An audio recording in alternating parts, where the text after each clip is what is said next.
అక్కడ ఒక విచిత్రమైన వాడు, వీడేమో ఇక్కడ. 1 minute. ఎంత మనిషి అంటే? సార్ నేను కొరియర్ డెలివరీ చేయడానికి వచ్చాను. తలుపు తట్టాను సార్, తలుపు కూడా తీయకుండా బయటికి రాకుండా లోపల నుంచే మాట్లాడుతున్నాడు. దారుణం ఏంటంటే సార్, సైన్ కూడా సరిగ్గా వేయలేదు. సైన్ చేయలేదా? అవును సార్, ఏదో భయంతో ఉన్నట్టున్నాడు. ఓకే, నేను తెలుసుకుంటాను, వెళ్ళి. అలాగే సార్.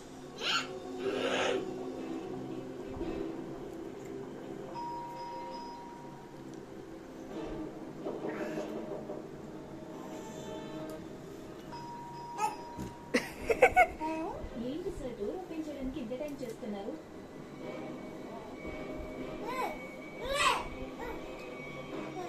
హలో, ఏం చేస్తున్నారు? తలుపులు బదులు కొట్టారా? రాహుల్ విక్రమ్ మాలి గురించి నీకు అసలు ఏమీ తెలీదా? సార్ నేను ఇందాకటి నుంచి చెప్తున్నాను సార్, నాకేం తెలీదు. నా మాటలు ఎందుకు పట్టించుకోవట్లేదు? నీకు మానికి తెలియదంటే అయితే వాడు పార్టీలో నువ్వేం చేసావు? ఒక నిమిషం, మీరేమన్నారు? మళ్ళీ చెప్పండి. మాణిక, మీరు చెప్పినప్పుడు నాకు సరిగ్గా వినిపించలేదు సార్. మాణిక్ నాకు బాగా తెలుసు. రాహుల్ విక్రమ్ వీళ్ళ గురించి నీకేం తెలుసు? సార్ నన్ను నమ్మండి, వాళ్ళ గురించి నాకేం తెలీదు. నీకు విక్రమ్ తెలియదంటే విక్రమ్ బాడీ నీ ఇంటికి ఎలా వచ్చింది? సార్ అదేంటంటే ఆ ఇంట్లో